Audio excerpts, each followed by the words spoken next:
WrestleManiacs, Maniacs. This is the podcast, it's called WrestleManiacs. Adam, Dominik, Indian Josh, they're not together forever in the sun. WrestleManiacs.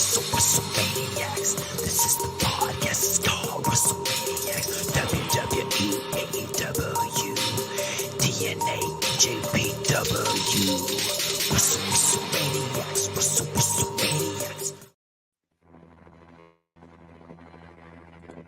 And good evening, WrestleManiacs. This is Wrestle In Podcast. This is Josh here with your Raw review tonight. Yes, what a crazy Raw that we had tonight.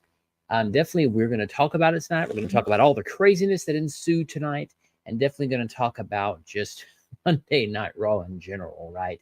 We're just fresh off of the WWE King and Queen of the Ring PLE from Saudi Arabia, and tonight we're going to delve down into that. So let's get started.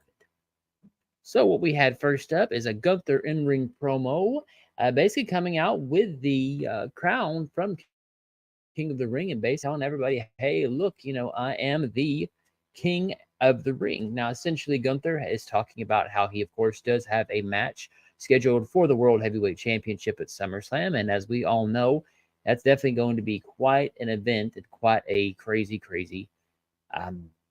I'm going to dare say christening. Now, will he win the championship? Don't know. With WWE, you never really can tell nowadays what's going on.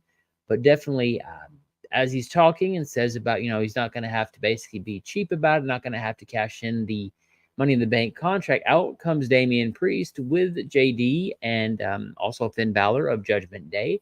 Essentially gets in the ring and tells him, look, I understand that, you have to understand how this works around here, that I did it fair and square, that even though I cashed in for that World Heavyweight Championship at WrestleMania with my Money in the Bank contract, I earned that Money in the Bank contract. And yes, basically telling him that, hey, look, that's just how it's going to be, and that's how it always has been. This is how it's going to go in WWE.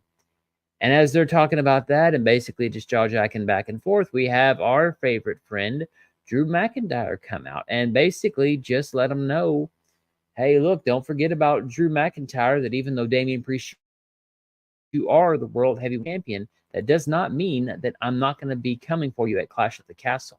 That does not mean that I'm not going to basically have the people on my side, essentially letting them know and letting him know that basically Drew McIntyre, a simple walk in the park. This isn't going to be anything other than just a waiting moment. Damian Priest basically says, look, I know we're in your home country, but you really think I care about the fact that you're going to have your people behind you, people are going to boo me? That makes no difference to me. And again, while this is going on, Gunther just excuses himself, kind of laughs and says, look, I got you at SummerSlam, regardless, whoever it's going to be, pretty much doesn't matter. So, and randomly, I say randomly, but the continuity continues as Braun Strowman comes out. Now, again, if you'd seen Raw preview, you know that Braun Strowman's going against JD McDonagh. But, really at first, I'd forgotten that he was going to face him and was like, well, is Braun Strowman going to throw himself in the title picture and challenge it maybe Money in the Bank between Clash of the Castle as well as SummerSlam? So, again, decent segment, but I think Dodala _ said it best over at Rangers of Wrestling that this was kind of everywhere. It was kind of a Vince McMahon segment. And, to me, I think had Gunther not won the King of the Ring, they've kind of booked themselves in the corner because, look, do they have Gunther destroy the new Golden Goose, or at least the one they're working on in Damian Priest? Do they have him destroy Drew McIntyre, or do they just have him lose at SummerSlam and Bash in Berlin? And they've kind of booked themselves in a corner, really, because Drew McIntyre said it, look, Priest, you've got two superstars who were injured more important than you. And as biting as that was, it's not necessarily wrong. So essentially, they've booked themselves in a corner here. I hate to say it, man. I really do. But they have really put themselves in a bind at this point. And, what they're going to do, I'm not really sure. All I can tell you guys is it's going to get more and more interesting. Now, look on to the match with Braun Strowman versus JD McDonagh. And actually, of course, surprise to essentially no one, Braun Strowman actually wins. But you know what? I will say this. The JD McDonagh actually did a really good job keeping Braun Strowman down. And at the end, pretty much kicked him in the leg. And I really thought he was going to hit a knee to the head, maybe defeat Braun Strowman, I should say. And Braun Strowman basically just did a tilt-a-whirl basically into his front power slam. And ended up winning the match. So, of course, Finn Balor comes in, tries to interfere. He basically chases them away, essentially. And Braun Strowman, of course, OP as ever. Ram Jam, let's see. That seems to be a corner. Yeah, I mean, what can they do? I mean, they've basically put somewhere is going to be affected by this. Now, again, could they pull it off? Yes, they put themselves in a situation. I mean, look, to me, I would say that the WrestleMania 40 debacle, that was putting themselves in a situation. If you guys watch Busted Open, Brian Gewertz was on there talking about how basically they booked themselves in a situation they had to get themselves out of. So, again, you're right, Ram Jam, for sure. What we had next was a backstage interview with Liv Morgan, our new women's world heavyweight champion. And basically, she just lets them know, hey, she's ready for the cage match. Kind of a quick little interview, nothing really of consequence, I should say, just basically a hype up for the cage match tonight. We get a video next showing Bron Breakker's week of terror last week with him spearing Ricochet, basically beating the heck out of that kid from NXT Level Up, essentially, and basically his just reign of terror. We then go backstage with Ricochet and Ilya basically talking about Ricochet thanking Ilya thanking Ricochet for saving him, because otherwise he would have suffered the same fate. And basically, Ricochet got his, ribs taped up essentially and agrees and tells Adam, hey, look, we want to fight again. We want to have a rematch from our King of the Ring qualifying match. And he's like, look, if you guys are okay with it, let's make it official. So then from there, we go to Ricochet versus Ilya Dragunov. And it was a really good match. It was starting to be a really fun match, really good match. But of course, to the surprise of no one, essentially, Bron Breakker comes out in the middle of it, just as one of them looks like they're about to win. And boom, here we are. We basically have Bron Breakker destroying and essentially messing up another great match. I would say, I mean, again, I have to say that that's what happened. But look, it's what happened. And, I don't know. I just hate the fact that we have to deal with this week to week. It's just not something that I'm really enjoying. Again, Bron Breakker is basically, I don't want to say the new Goldberg, because that's the wrong way to put it, but dang it. I mean, give the man a match, give him something to do. There's no reason to have this sort of craziness go on with Bron Breakker. I'm just not a fan of it necessarily. So again, Bron Breakker dominates, and Adam Pearce is yelling at him saying, what are you doing? So again, another Bron Breakker OP moment. What we get next is basically Michael Cole talking about there was an interaction between the New Day and R-Truth, and R-Truth suddenly is in an ice cream truck giving out ice cream, gives it to Miz. The New Day walk up, basically talking about them as tag champions. Truth is like, yeah, we need to challenge them, blah, blah, blah, blah, just typical stuff. And Karrion Kross actually comes up, which makes it more interesting. And basically tells Xavier Wood, look, just drop Kofi and come and join us. Come and join the faction. Do the right thing. And Kofi, of course, takes exception to that. And essentially, Xavier challenges the AOP next week to a match. Now, again, why the New Day would do this, I don't know logically. I guess I understand that their babyface is fighting the heels, but facing AOP and not Karrion Kross seems odd. But Karrion Kross definitely is trying to recruit to the Judgment Day. Excuse me, not the Judgment Day. See, they're so similar. The Final Testament, I should say. So, interesting here. Speaking of AOP, this goes to our next match of AOP versus the Creed Brothers. And guys, I don't know if the Golden Goose has been killed, but for whatever reason, and I don't know why, they basically decided to beat the Creed Brothers. And I'm just going to say it was pretty bad. It was a pretty bad match in terms of they just whooped up on them boys. Basically beat them to no reason, essentially, and, got a really dominant win. Now, what I do like, I will say, is Paul Ellering has named their finisher What a Rush. Again, an homage to the Legion of Doom, the Road Warriors that he used to manage for their legendary career. So I do like that we do have kind of a throwback there. Because, I mean, again, AOP essentially is, I don't want to say charisma, but in terms of the big giants that basically kill everyone they ever go into the ring with, that's essentially what we have in them. So I do like that we're actually having this sort of setup with AOP. So definitely not a bad thing at all to have as a comparison, I should say. So there you go there. Next from there, we get a backstage interview with Rey Mysterio. Basically, we get the history of Carlito turning on the LWO. And Rey, of course, vows revenge. He's basically going to say that, look, he's going to teach him a lesson and that you don't mess with the LWO. You don't mess with family. Shout out to Dom, of course, from, the fame of what is it? Fast and the Furious, I think, is nothing stronger than family, right? I think that's the same. So again, we get that match coming up here soon. But before that, we actually get Sheamus coming out, basically talking about some silly little man. Kaiser has been calling him out the last couple of weeks. And essentially, Kaiser goes on the Tron, basically taunts him and says Sheamus goes back and basically goes looking for him. And even though Kaiser tried to do a sneak attack, it turns into a wild brawl. They break it up, essentially. So a pretty good segment. Again, Kaiser's starting to hold his own. I will say, I'm liking how Kaiser is basically talking mess, basically letting people know that he's not afraid of anybody. So, again, I'm looking forward to this match because Kaiser's, guys, I mean, he's coming out with it nowadays. What we then see is Lyra backstage, kind of sulking. I'm going to say it. She's kind of sulking from not winning the Queen of the Ring. And we've got her buddy Becky Lynch coming in and basically just giving her a pep talk. Like, look, hey, you know, sometimes you get knocked down, you get back up and get back out there and do your thing. So, again, typical, I want to say Becky Lynch kind of giving her the, hey, add a girl type of deal. I'm hoping this leads to a feud between them two. I mean, as crazy as it sounds, I wouldn't be upset if Lyra finally had enough of it and turns on Becky. And, you know, we have the student versus the proverbial teacher essentially feud. So I'm hoping that's the case, but we'll see. Speaking of Lyra, we actually have a match with her versus Kairi Sane. And surprise of surprise, Lyra Valkyria actually pulls out a win here. Pretty good match between these two. I definitely wanted to see more. But Lyra, of course, gets her win back to be able to kind of reestablishing her after losing to Nia Jax at the King and Queen of the Ring in Saudi Arabia. So, again, no surprise there.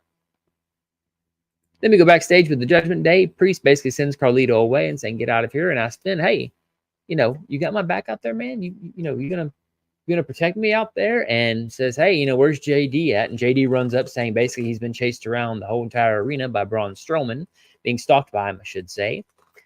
And then, of course, comes Dom, and hey, he's like, hey, man, what's this whole deal of Saudi Arabia, Becky and Liv? What's going on?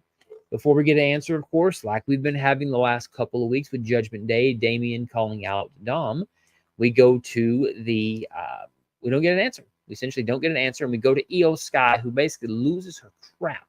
Essentially, because of the losses, because of everything that's been going on, she basically breaks the table, storms off. So, I mean, are we seeing the breakup of Damage Control? Are we seeing a babyface turn with Io Sky? Is she going to kick out members, bring in new members?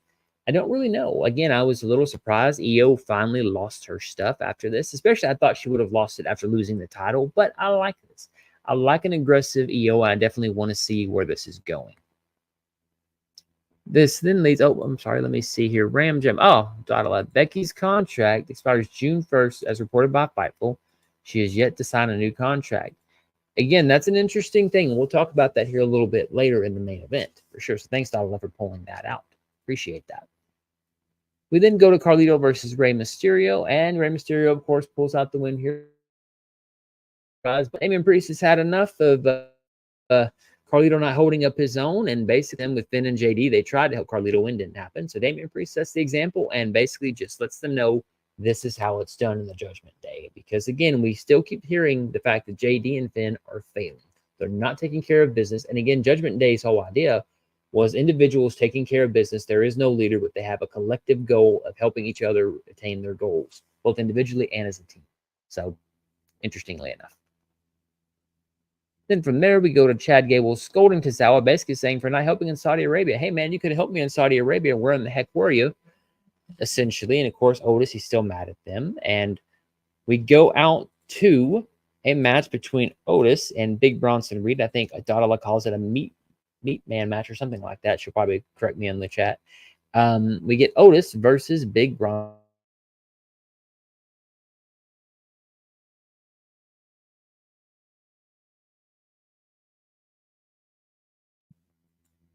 Sorry about that.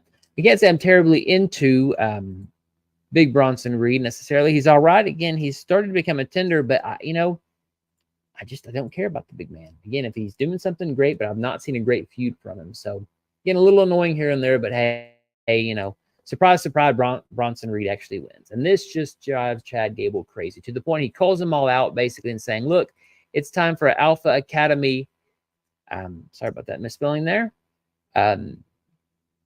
Basically just meet in the ring. Let's talk about this. And basically tells Otis, get in the corner takes his belt up and he's going to whip him, essentially. And before he does that, Sami Zayn comes out, interrupts, and tells him, look, you can't be doing this, Otis. You've got to stop letting Chad Gable treat you this way. This isn't a cool thing to do. You need to stop. And as Gable's about to hit him, basically Sami stops him. And, as he's talking to Otis, essentially Chad Gable comes up and basically beats down Sami Zayn and, gives some punches as the crowd chants, you suck. And you think Otis is going to save him. You think Otis is going to do something. And unfortunately, Otis is still set up to Chad Gable and still under his wing. So he's definitely not going to do anything right now. Let's see here. Ram Jam, you got something here. Since Brock's name has been lifted, some SummerSlam, Gunther just won the World Heavyweight title as he begins to celebrate a familiar music sounds. Out comes Brock Lesnar.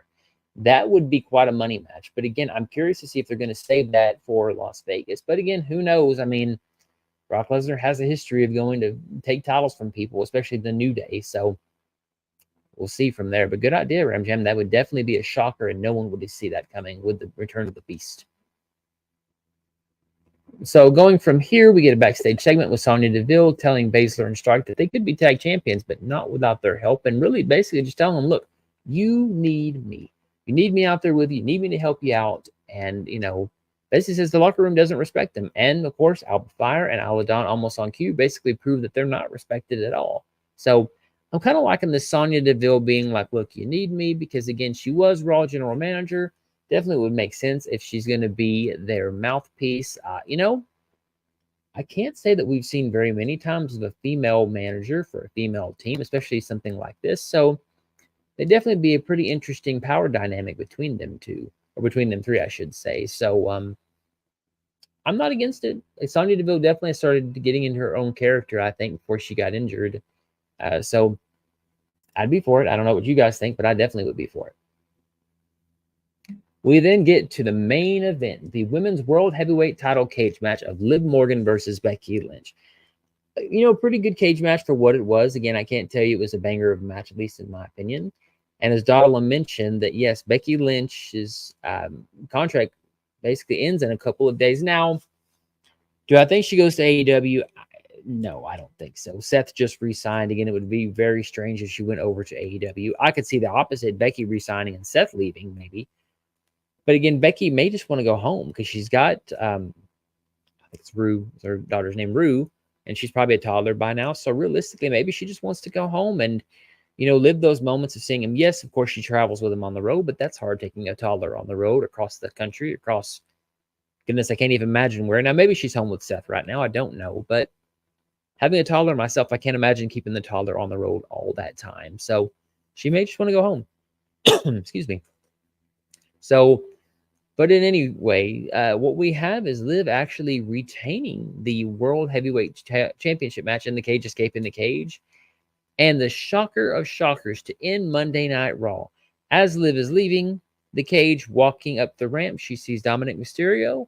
And surprise, surprise, she plants a big giant kiss. And I mean a pretty long, not like a peck, but like a good long kiss on Dominik Mysterio to end Raw. Now, there comes to beg the question.